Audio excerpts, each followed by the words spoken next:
भारत में सर्वाधिक बिक्री वाली ई स्कूटर ओकिनावा अब आपके शहर बालाघाट में।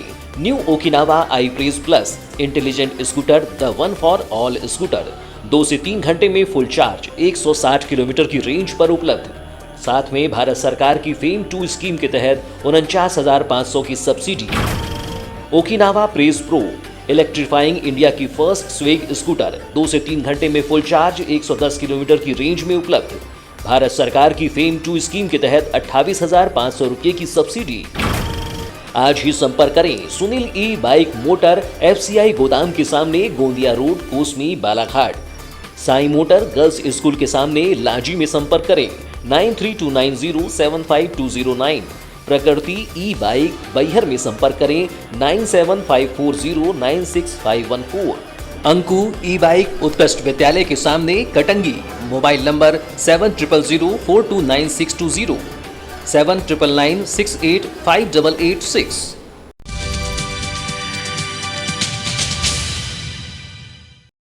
जिले की बैहर तहसील को सूखाग्रस्त घोषित करने की मांग को लेकर क्षेत्र के सैकड़ा भर किसान शुक्रवार को मुख्यालय पहुंचे, जहां पर उन्होंने उत्कृष्ट विद्यालय के खेल मैदान में एकत्रित होकर रैली निकाली और कलेक्ट्रेट भवन पहुंचकर प्रशासन को ज्ञापन सौंपा। किसानों ने बताया कि इस बार क्षेत्र में बारिश नहीं होने के कारण धान की फसल बुरी तरह प्रभावित हुई है। लोगों के पास काम धंधे नहीं है और वे रोजगार के अभाव में पलायन करने मजबूर है। ऐसे में क्षेत्र में लगी धान की फसल का सर्वे कर उन्हें सरकार के द्वारा उचित मुआवजा देना चाहिए। सर, हम 2-3 महीने की खार हो चुकी है और हाइब्रिड बीज वगैरह है, पानी का कोई साधन नहीं है और पूरी खेत बंजर पड़ी है, पानी भी नहीं है, जानवर तरस रहे हैं पर नहीं लगाए। इसलिए हम कलेक्टर महोदय के पास अपना विज्ञान पत्र सौंपने आए हैं। ऐसे कितने लोग हैं कि जहाँ पे पढ़ाई नहीं लग पाया है? पर सर, ये हमारे बैहर क्षेत्र में पिपरिया है, खोलवा है, ये खोलवा से भी हैं सर हमारे, और ये आप भी हैं सर। आप कहाँ से जी? गढ़ी से हैं। कितने क्षेत्र में? यानी पूरा बैहर ही क्षेत्र? बैहर क्षेत्र सर पूरा। कहीं पे पूरा सूखा है क्या? नहीं, जिसका साधन है सर उन्हीं ने थोड़ा बहुत लगाए हैं, बाकी जैसे का वैसा पड़ा है। तो क्या मांग करने आए हैं? मांग सर यही है कि काम दिया जाए, बेरोजगारों को रोजगार दिया जाए, क्योंकि वो सब पलायन हो रहे हैं और पानी एक भी नहीं है, जानवर परेशान है, हम भी परेशान हैं, पानी के लिए एकदम त्रस्त हैं और काम तो कुछ भी नहीं है सर। इसलिए हमारे जितने ग्रामीण क्षेत्र वाले हैं सब बाहर जा रहे हैं। किसानों की माने तो बैहर क्षेत्र आदिवासी बाहुल्य होने के साथ ही यहां पर लगी धान की फसलें पूरी तरह सूखने की कगार पर पहुंच गई है। उन्होंने साथ में कुछ सूखी फसल के पौधे भी लाए थे, जिसे प्रशासन को दिखाकर संपूर्ण क्षेत्र को सूखाग्रस्त करने की मांग की। क्या अल्प वृष्टि कारण हमारा रोपा नहीं लगा है, जो साधन है वही लोग लगाए हैं, यानी 3 माह करीब खार हो गया है, यानी अभी तक रोपा नहीं लगा है। ऐसे कितने गांव प्रभावित हुए इस साल अल्प वर्षा से? यानी पूरे बैहर विकास खंड के अंतर्गत, यानी जहाँ जहाँ साधन है पानी का वहीं पर रोपा लगाए, नहीं तो बाकी पूरा सूखा। सर्व आदिवासी समाज के अध्यक्ष भुवन सिंह कोर्राम ने कहा है कि बैहर में अल्प वर्षा के कारण गरीब और आदिवासी किसानों का बुरा हाल है। किसानों को प्रति एकड़ कम से कम 30,000 रुपये का मुआवजा मिलना चाहिए, जिससे कि प्रभावित किसान पुनः खेती किसानी कर सके। जीवन यापन करने के लिए जो उनका मुख्य जो धंधा था वो खेती का था, और यही आज खेती पूरी तरह से बैठ गई है। इनके जो भरण पोषण की के लिए जो खेती होती थी वो समाप्त हो जाने के कारण सरकार से ये गुहार लगाने के लिए आए हुए हैं कि वहाँ पे रोजगार के जो साधन हैं उनको जल्द से जल्द करवाएं, और साथ में इनको जो मुआवजा राशि है, जैसे कि अभी एक किसान साथी ने कहा कि 20,000 रुपये एकड़ के हिसाब से, मैं तो कहता हूं कि 20,000 एकड़ भी कम पड़ता है, क्योंकि एक तो उनकी जो उपज होनी थी वो भी और जो लागत, वो दोनों को मिलाया जाए तो कहीं ना कहीं डबल हो जाती है। तो इस तरह से शासन पूरा क्षेत्र, वैसे तो पूरे बालाघाट ज़िले की समस्या है ये, लेकिन इस बार अभी केवल बैहर क्षेत्र से आए हुए हैं। तो मैं सरकार से और जिला प्रशासन से यही कहूँगा कि जल्द से जल्द पूरे क्षेत्रों का सर्वे किया जाए और उचित मुआवजा देने के लिए जल्द कदम उठाएं, ताकि वहाँ से लोगों का क्षेत्र से पलायन ना हो और अपने क्षेत्र में वे व्यवस्थित ढंग से रह।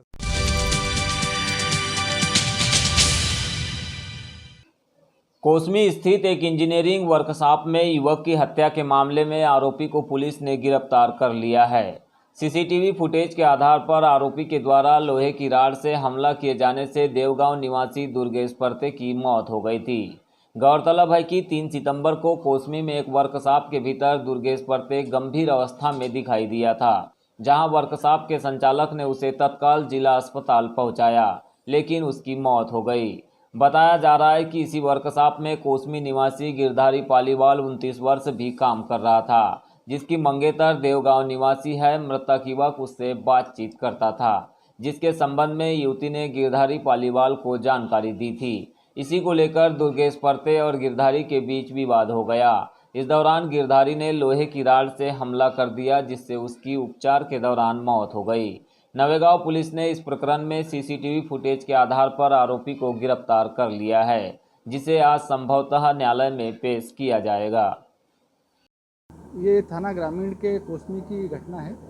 थाना ग्रामीण पर एक अस्पताल से एक तहरीर आई एक व्यक्ति के मारपीट की सूचना पर से तहरीर आई, जिस पर से पुलिस ने इन्वेस्टिगेशन किया। उसमें प्रथम दृष्टया पता चला कि यहाँ पर कोसमी क्षेत्र में एक वर्कशॉप है और उस वर्कशॉप में एक व्यक्ति के मारपीट की घटना यहाँ पर सामने आई है, जिस पर से उसकी अस्पताल में इलाज के दौरान मृत्यु हो गई उसकी। प्रथम दृष्टया क्या लग रहा है? प्रथम दृष्टया हत्या का मामला है और इसमें आरोपी की तलाश की जा रही है। सर, कुछ फुटेज भी सीसीटीवी में कैद हुए हैं? हाँ, इसमें कुछ फुटेज हुए हैं, फुटेज प्राप्त हुए हैं, जिसमें आरोपी को चिन्हित किया जा रहा है।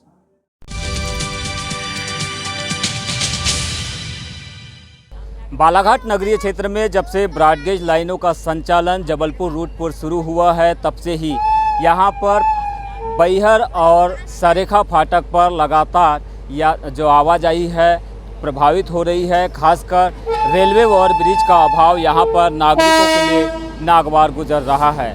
ऐसे में आखिरकार बालाघाट के नागरिक रेलवे ओवर ब्रिजों के अभाव में जिस तरह से परेशानी का दंश झेल रहे हैं, इसे लेकर उनकी क्या कुछ प्रतिक्रिया है, आइए समझते हैं इस रिपोर्ट में।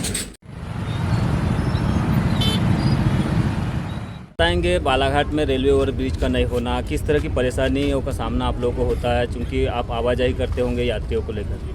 बहुत परेशानी होती है ना सर जी, इसके लिए ऑब्जेक्शन उठना चाहिए, ब्रिज बनना चाहिए यहाँ पे। बार बार ये बात की जा रही है कि बजट में सैंक्शन हो गया है, लेकिन काम कहीं पर दिख रहा है आप लोगों को? कहीं से कहीं तक के नहीं है, 20 साल लगेगा बालाघाट में ब्रिज बनने अभी।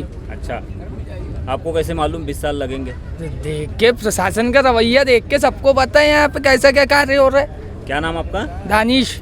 अनीस। तो अनीस को सुन रहे थे आप। इनका कहना है कि जिस तरह से प्रशासन का रवैया देखने मिल रहा है, उससे उन्हें लग रहा है कि 20 साल कम से कम अभी बालाघाट में रेलवे ओवर ब्रिज नहीं बनेगा। और भी कुछ यात्री यहाँ पे आवाजाही करने वाले लोग हैं, वो फंसे हुए हैं। इनसे भी हम जानने का प्रयास करते हैं कि आखिरकार किस तरह की परेशानी हो रही है, खास करके रेलवे ओवर ब्रिज नहीं होने की वजह से। क्या नाम आपका? मेरा नाम अजीत कुमार तिवारी है। तिवारी जी, कहाँ के रहने वाले हैं? मैं यहीं बालाघाट का। बालाघाट। क्या वाकई में बालाघाट में आपको लगता है एक रेलवे ओवर ब्रिज का नहीं होना यहाँ के यात्रियों के लिए या लोगों के लिए काफ़ी तकलीफ देह है, नुकसानदायक है?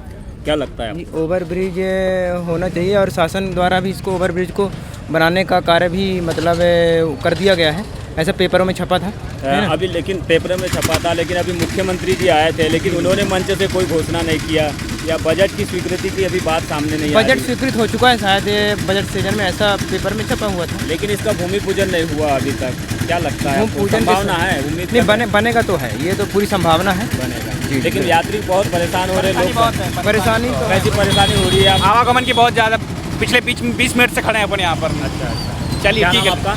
विजय बिसेन। विजय बिसेन को आप सुन रहे थे। हम बैहर रेलवे फाटक पर इस समय मौजूद है।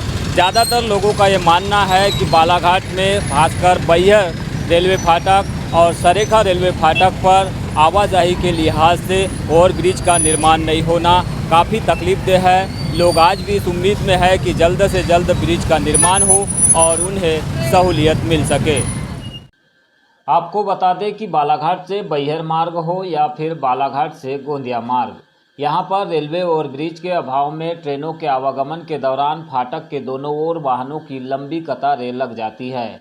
कई बार तो इतना लंबा जाम लग जाता है कि इमरजेंसी सेवाओं से जुड़े एम्बुलेंस में फंसे लोगों की सांसें भी फूल जाती है। वहीं शहरी क्षेत्र के लोग रोजाना इस समस्या से परेशान होते हैं। आपकी दुकान के सामने रेलवे फाटक है, कितने बार बंद होता है दिन भर में फाटक? दिन भर में 2500 बार हो जाता है। 2500 बार? जी। किस तरह की परेशानी खास करके देखने मिलती है लोगों को बहुत परेशानी होती है जाने आने में, और इमरजेंसी वाले लोग बहुत परेशान हो जाते हैं। वाहन भी फंस जाते हैं। हाँ, वाहन भी फंस जाते हैं, और लोग भी, ट्रैफिक भी लग जाता है बहुत। एक अनुमान के मुताबिक अगर देखें तो कितने लंबा जाम यहाँ पे लग जाता है कभी कभी? और 10-15-20 मिनट का जाम लग जाता है। आधा घंटे तक फंस जाते हैं। हाँ, लोग आधा घंटा भी लग जाता है कभी कभी। और क्या है कि लोग इमरजेंसी वाले भी बहुत परेशान हो जाते हैं, जिसको ज़रूरी काम है वो बेचारे फंस जाते हैं। इमरजेंसी वाले। हाँ। आपको क्या लग रहा है, उम्मीद है ब्रिज कितने जल्दी बनेगा बालाघाट में? उम्मीद तो अभी कुछ नहीं लगती कि मेरे को यहाँ पर कुछ संभावना नहीं, कोई संभावना लग नहीं रही है कि बनेगा नहीं बनेगा। क्यों, ऐसा क्यों लग रहा है आपको? आप क्या करेंगे, हम यहाँ के शासन ही ऐसा है, क्या करेंगे। शासन? हाँ, मतलब शासन कमजोर है, मतलब कमजोर बहुत। जनप्रतिनिधियों के बारे में कुछ कहेंगे? नेता, यहाँ के स्थानीय नेता? हाँ, मतलब वो ध्यान नहीं दे रहे हैं ना उन लोग। अच्छा, ध्यान नहीं दे रहे। हाँ, ध्यान दें तो बन सकता है, ऐसा अगर प्रयास करें। हाँ। इस वर्ष के वित्तीय बजट में जरूर सरकार की ओर से रेलवे और ब्रिजों की घोषणा हुई है, लेकिन हकीकत के धरातल पर फिलहाल कोई भी प्रारंभिक कार्य शुरू नहीं हुआ। केवल फाटक पर पहुंचकर तकनीकी अधिकारियों की ओर से सर्वेक्षण रिपोर्ट तैयार की जा रही है। बीते दिनों भटेरा रेलवे फाटक पर ऐसा ही एक नज़ारा देखने मिला, जहां भाजपा के नगर अध्यक्ष सुरजीत सिंह ठाकुर भी अधिकारियों के साथ मौजूद रहे। रेलवे और हमारे ब्रिज कारपोरेशन के अधिकारियों, इंजीनियर्स का सामूहिक यहाँ पर निरीक्षण था, जिस निरीक्षण में मुख्य बात तो ये आई है कि ब्रिज की चौड़ाई चूंकि 12 मीटर से कम नहीं रह सकती और उसके बाद सर्विस रोड भी देनी होती, तो भटेरा रोड में सबसे ज़्यादा भूमि अधिग्रहण आएगा। तो उसके लिए अभी रेलवे और हमारे ब्रिज कारपोरेशन के जो इंजीनियर्स हैं वो तो अपना प्लान तैयार कर रहे हैं। बाकी यहाँ के जो स्थानीय रहवासी हैं उनसे चर्चा कर आगे यहाँ के लिए बात रखी जाएगी कि इस स्थिति में यहाँ पर बनाना उचित होगा या नहीं होगा, क्योंकि जनहित में तो यहाँ की आवश्यकता है, यहाँ ब्रिज बनना चाहिए। इसीलिए आज यहीं पर एक बोदा पाड़न रोड जिसे बोलते हैं, डॉक्टर खरे के सामने से उतर के बोदा रोड पे एक रोड निकलती है, बहुत पुराना मार्ग है। उस मार्ग पे अंडरपास ब्रिज बनाने के लिए हमारे सांसद जी ने भी पत्र लिखा हमारे निवेदन पे, और आज हमने रेलवे के इंजीनियर से भी चर्चा करी कि इसे जल्दी स्वीकृत कराएं, जिससे यहाँ लगने वाले जाम से छोटे वाहन वाले कम से मुक्ति पा सकें। तकनीकी अधिकारियों के सर्वेक्षण से पूर्व प्रदेश शासन के मुखिया शिवराज सिंह चौहान का बालाघाट भी आगमन हुआ था। तब इस बात की उम्मीद की जा रही थी कि स्थानीय नेता उन्हें मंच से रेलवे और ब्रिज की घोषणा कराने में सफल होंगे या फिर भूमि पूजन कार्य कराएंगे, लेकिन ऐसा कुछ नहीं हुआ। केवल समीक्षा बैठक में इस विषय पर चर्चा करने की बात मुख्यमंत्री ने की थी। आज जब मैं बालाघाट आया हूं तो बालाघाट के विकास की, सर्वांगीण विकास की बैठक है। बालाघाट नगर मेले के लिए हमें 300 करोड़ रुपए से ज्यादा की योजना बनाई है। अभिभावक कांवरे जी सभी लोग ओवर ब्रिज की बात कर रहे हैं, रेलवे ओवर सड़क की बात कर रहे हैं।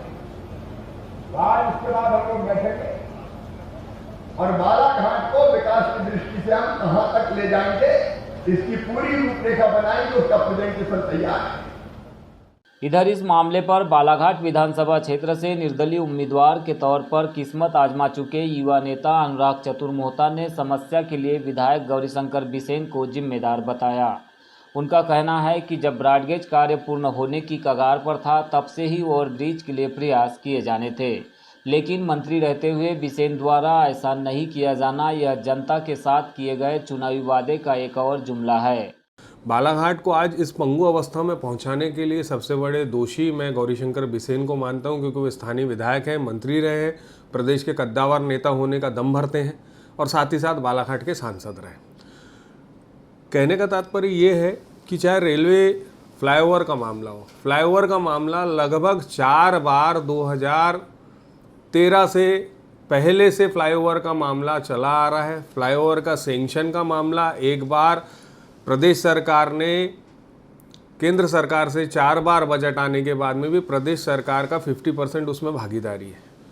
प्रदेश सरकार द्वारा इसको मामले को संज्ञान न लेना और बालाघाट जिले के नेताओं के द्वारा, खासकर बालाघाट विधानसभा की मूलभूत समस्या है तो माननीय गौरीशंकर बिसेन द्वारा इस एवज में किसी भी तरीके का कोई कृत्य नहीं किया गया, किसी भी तरीके की कोई आवाज़ नहीं उठाई गई, जिसके कारण आज बालाघाट की आवाम परेशान हो रही है कि इन लोगों को बालाघाट का विकास नहीं करना है, फ्लाईओवर का निर्माण नहीं करना है। ये सिर्फ और सिर्फ झूठी वाहवाही लूटने का काम करते हैं और इनकी कथनी और करनी में बहुत बड़ा फ़र्क है। चाहे मैनिफेस्टो की बात कर रहे हैं 2013-2018 के मैनिफेस्टो की, 2013-2018 में गौरीशंकर बिसेन द्वारा फ्लाईओवर की मांग कि हम फ्लाईओवर बनाएंगे, मेडिकल कॉलेज लाएंगे और शिक्षा के क्षेत्र में हम कृषि महाविद्यालय बनाएंगे। क्या हो रहा है? कुछ भी नहीं हो रहा है। एक ओर जहां रेल प्रशासन के तकनीकी अधिकारी और दूसरी ओर राज्य शासन के पीडब्ल्यूडी अधिकारियों के माध्यम से रेलवे ब्रिजों के निर्माण को लेकर जहां सर्वे चल रहा है, तो दूसरी ओर जनता को आज भी ऐसा लग रहा है कि बालाघाट में रेलवे ओवरब्रिज का जो सपना है फिलहाल पूरा नहीं होगा। ऐसे में आखिरकार देखना होगा कि शासन प्रशासन या फिर सत्ता में बैठे जनप्रतिनिधियों के माध्यम से रेलवे ओवरब्रिज की जो समस्या निर्माण हो रही है, खासकर बैहर चौकी और सरेखा रेलवे फाटक में, इसको लेकर कितना प्रयास किया जाता है। बालाघाट न्यूज़ के लिए यमलेश वंजारी।